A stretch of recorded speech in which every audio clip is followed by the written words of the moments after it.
It's a day on Startup Central that we're getting you 3 unicorns. Time now to talk about Verse, owned by DailyHunt. It has become a unicorn after a big funding round. I'm being joined by the co-founders, Virendra, as well as Umang. Thanks, guys, for being a part of Startup Central. Congratulations. You folks are 2020's newest unicorns. What a way to end the year. Umang, let's come to you first. It must have been one heck of a ride. You were traditionally in the news business at the start of the year, then you decided to enter the short video format, and boy, has that paid off. Yeah, Nayantara, firstly, a big thank you for having us on the show. It's been an absolutely accelerating ride. Right? I think both Viru and I have had a ride of our lives with very talented teams who have been moving really fast, innovating, and creating new products to serve our target audience, which is Bharat. And I think the whole concept of the unicorn tag, while we love to have the tag, I think it's a validation of two things. One, we've never chased a valuation. I think valuation is an outcome of the business. But it really gives two big tenets to what we're doing. One, it's a real validation for the market opportunity.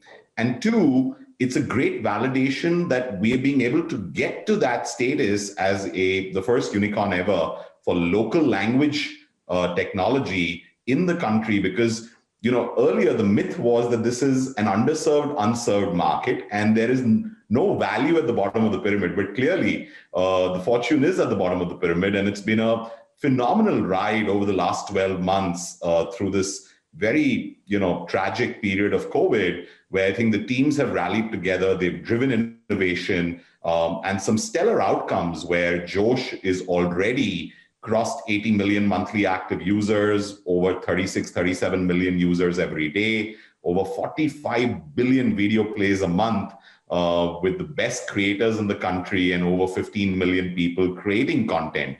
So it's just been a great explosion and a great validation to the Bharat story, of which we're proud to play a leading part.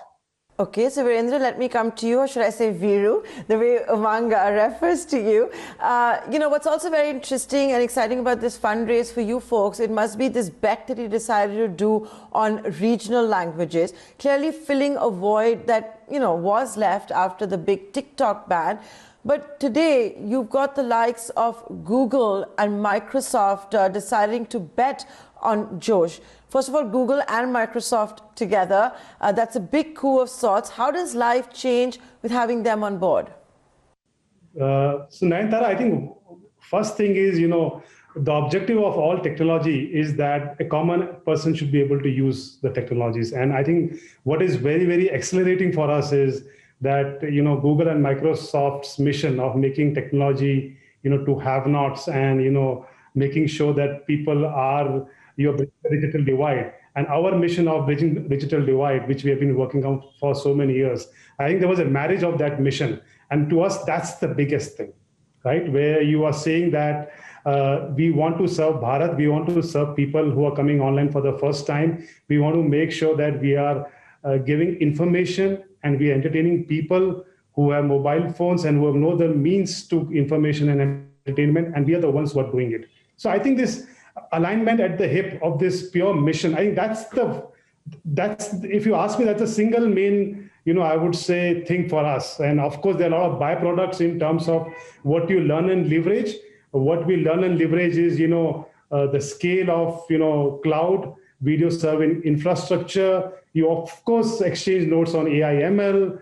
You try to get the digital, you try to get the SMEs online, which are the biggest things in India, which are yet to come online, and reap the benefit of digital economy. You make content available to everybody in terms of open web, and so on and so forth. So I think the, very consumer-centric approach, to serve Bharat has been a great, experience both for Umang and me to get this, elite cap table in place.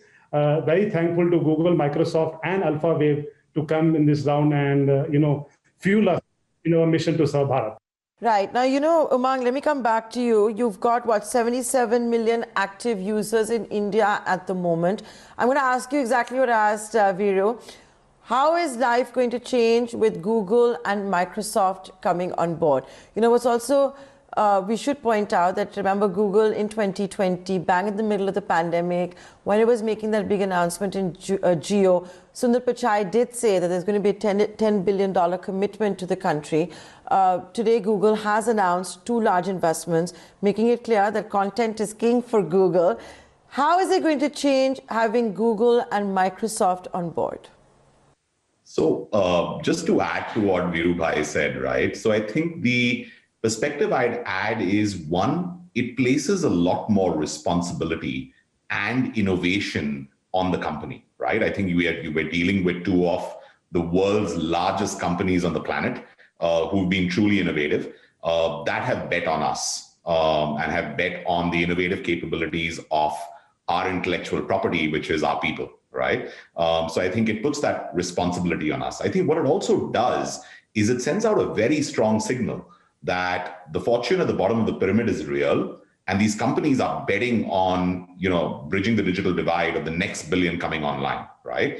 And what that does is it really shows that now companies that can create the best AI and ML and tech, the best personalization layer, the best ability to own the mind share, time share, are going to yield the best results on owning the revenue share, right? And when you think about our legacy, on the DailyHunt app, where we've crossed over 300 million users, both across the app and the web, and the ability to monetize that at scale, well over $125 million in ARR was our March exit earlier this year. And so with that scale and that potential, I think it gives us that impetus.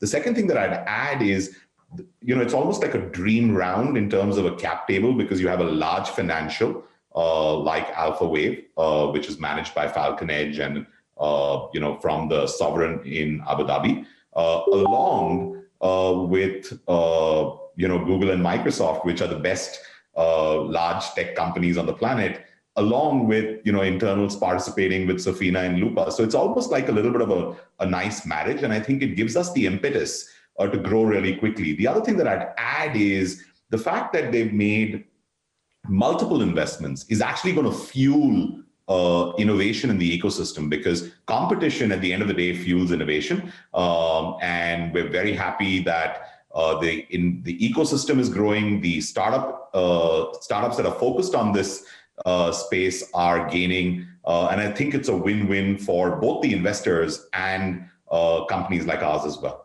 Absolutely. And, the other way to also look at it, Viru, and tell me if I'm right on this, is the very bet that Microsoft and Google are making, not just in India, but globally when it comes to regional languages. Very recently, you did have Google talking about how its search engine and various products are going to be adopting various languages. And let's be honest, there's obvious synergy between that and Josh, and you can ride on that tech.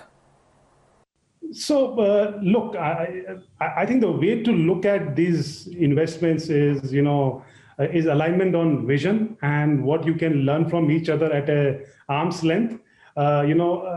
Technically and theoretically, companies are built by doing their own IP themselves, right? We have done a huge investment in our AI ML engineers, and we have one of the best state-of-the-art AI and ML team. Of course, you get inspired and learn. But and that is where India needs to move, right? Where the product companies needs to develop their own IP. They need to develop their own tech, because they are in power of their own destiny, and they're not dependent on anybody else. So very clearly, of course, we've got a stellar cap table. We get inspired and we exchange. But what we build is every piece of code is written by our engineers. Every piece of optimization, algorithms, scale, consumer flows, everything is done by us. And you use your board and investment companies as a sounding board to check few things and to hire the best from them, hopefully, as well. And Umang, I've got to say that, and exactly what I was saying, content is king, it seems, for Google. So while it's making this investment with Josh, and Daily Hunt and Verse and you guys. It's also announced one, right, through Glance and InMobi, which claims to have 115 million active daily users. So that's two big investments coming in from Google in the same space. What does it mean to be on the receiving end of that? So I think it's in one thing that I would say is it's a badge of honor, right? It's a great validation for the country. It's a great validation of local languages as a space. And it's a great validation coming from arguably the best two tech companies on the planet.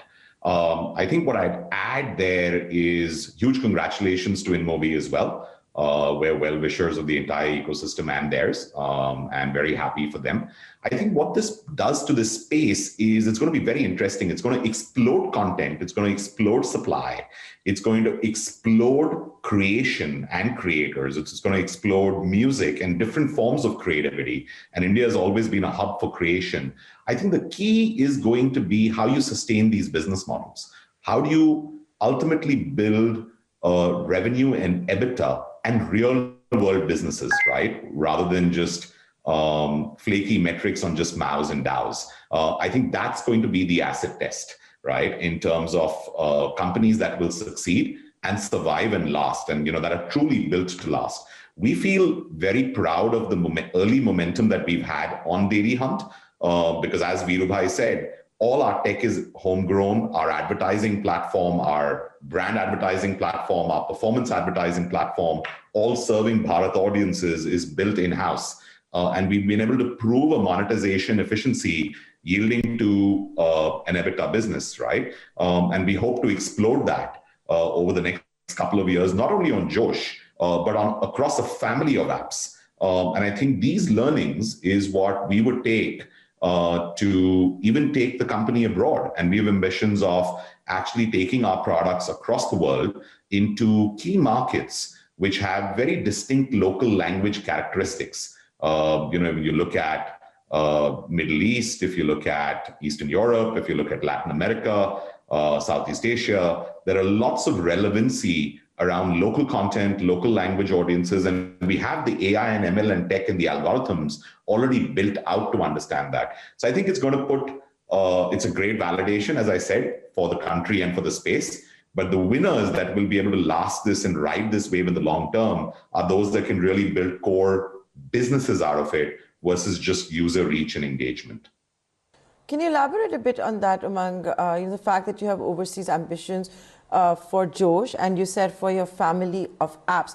And, I have to ask you this one question because, we did see mushrooming of so many short video platforms, right? And that was right after the TikTok ban in India, the way the Donald Trump administration also went after TikTok, at one time wanted Microsoft to buy it. And it's a phenomenon that we have seen in India trying to fill that void.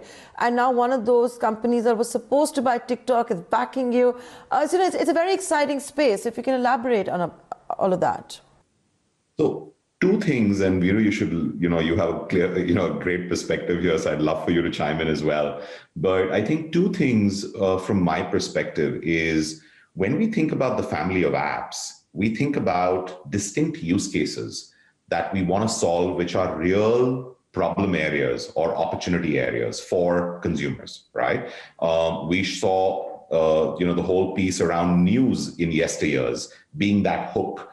From there, we moved on to a content discovery platform within Daily Hunt, where news was just about 20% of the content and 80% is now hyper-local, professionally generated content, independent content creators, and now truly going, right?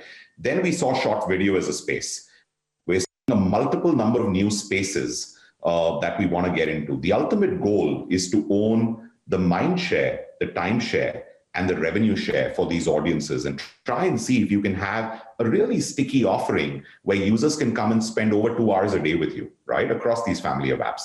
Now, when you think about global markets, these opportunities exist even there, right? Even if you take a market like Central Asia, right, it's highly underserved, it's highly underpenetrated. If you look at the market like Middle East, it's largely English language products that are out there. The nuances around tech for local languages has not been really been the primary focus of the big tech platforms, right? And so it's a really big opportunity that companies like ours have. And I think the proof in the pudding is going to be how we leverage this opportunity. I think our goal is to stay humble, stay focused, and keep delivering great products, and which are hopefully loved by consumers, as we've already seen the initial mega response for Josh, which has been the primary focus for this fundraise as well. Viru, I'd love for you to add to that, Viru. So quick one, I think what we have done, Nayantara, is we have cracked the code of engaging the middle Bharat, the belly of India, on local language content, right? And we will launch multiple apps. I mean, you saw 2 apps, there are a few more which are in works, which will be launched shortly to serve this market. And we have cracked the code of engagement of these consumers and monetization of these consumers. So eventually we want to, 3 years out, we want, 500 million users coming on our family of apps on a daily basis and spending 2 hours on a daily basis on our family of apps. Now that's the ambition we have. And I think the argument of launching in other markets, see, as they say that India is a highly competitive market. If you can win India, you can win anywhere in the world. So right now you are seeing a series of SaaS companies serving global markets. You will soon see great consumer internet companies from India winning India and then extending their arms to the more other markets, global markets like Middle East, Central Asia, and so on and so forth. The opportunities, of course, are immense itself in India. As per the last census, there are 121 languages which are spoken by 10,000 or more people in India. That's when we had got the population figure of 121 crore. Guys, here's wishing you both all the very best. We're completely running out of time. Here's wishing you a very happy new year. You're certainly ending the year with a big, big bang. And let's get you back on StartUpCentral in 2021 when your plans are firmed up for the family of apps. And I'm sure there'll be some, obvious synergies that you could have with your other businesses as well, like news, etc. But we'll leave that for a later time. Once again, congratulations, Umang and Virendra. Thank you very much. Thank you, Nayantara. It was an absolute pleasure talking to you. Thank you so much for having us.